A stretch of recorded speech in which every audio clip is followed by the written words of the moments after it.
Hey guys, Max's Models here. I'm in the passenger seat of my own car being driven home so I can do this recording.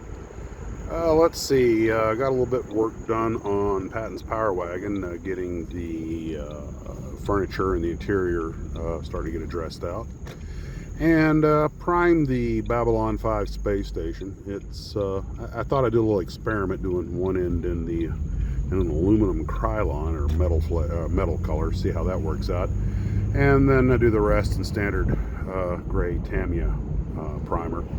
And we'll get doing on the details later today, hopefully.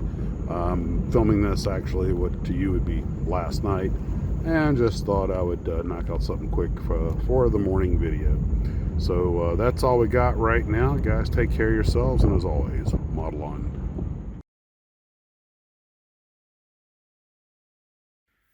Good morning, Glue Troopers. Well, I finally got out of the Tarbis yesterday and got a little bit of work done. The modeling muse finally hit me, and started working on the interior of Patton's Power Wagon, and was sorting out my tray of junk pieces and we all have that huge bits and bobs bin where we have just tons of old sprue and pieces, parts, and all that other good stuff, and our pieces part stash.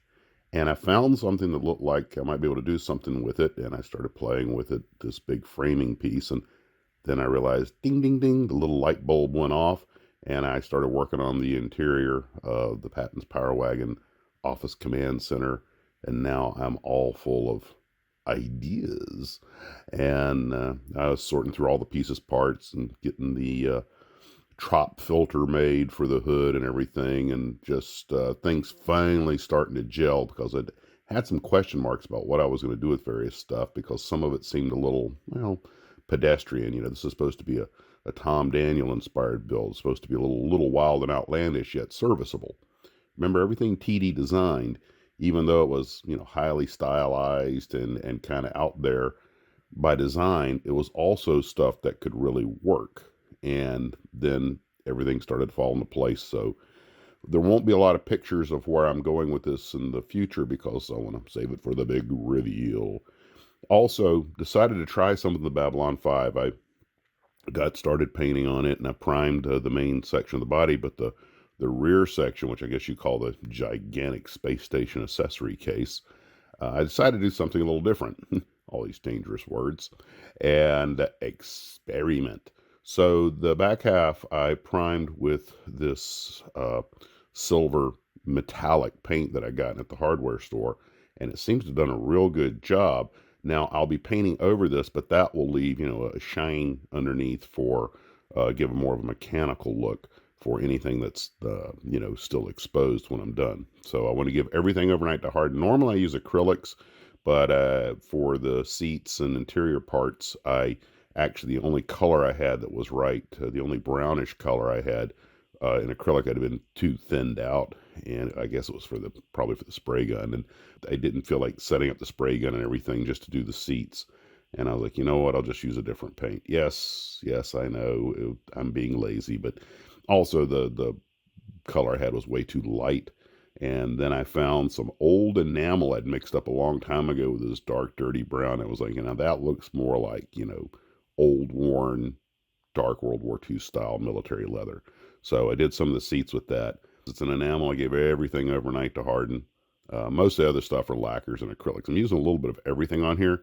So far, haven't had any negative reactions on the paint, but we'll have to wait and see what happens when I start painting over that silver part. And of course, like I said, the main body was painted with just the good old-fashioned Tamiya surfacer, which pretty close to the right color, so I'll probably just go with that. And I had a glue trooper in the last viewers build, put in a Babylon 5 that he did a magnificent job on, so he kind of raised the bar. I'm not going to get to take shortcuts on it now. I'm going to have to try and really make a nice close-up job out of it. And also, I should point out that I did paint the panels blue using the Tamiya lacquers, but I'll be trimming it probably with acrylics. I've already got the paint selected. So that's where we're at for right now. at the moment, still planning on a live stream Saturday night. Send me some topics you'd like to cover. I've actually, Sarah Jane sent in an interesting question about box art. We always talk about the great box art. So we'll be talking about box arts that were so bad that you looked at it and decided not to buy the model, even though you thought you wanted it. And I do believe that's actually happened. I can't remember what it was, but it seems that there was something I was interested in, but I looked at the box art and I either wasn't sure what was in the box or just decided, meh, some other box art lured me away. I think we are all artists at heart because we talk about the box art probably almost as much as we talk about the models. And I think it has to do with the fact that all of us have a little bit of an artistic flair, or we wouldn't be doing this as a hobby. Just my 2 cents. Well, anyway, guys, I hope you're all doing well. We'll talk at you later. And as always, model on.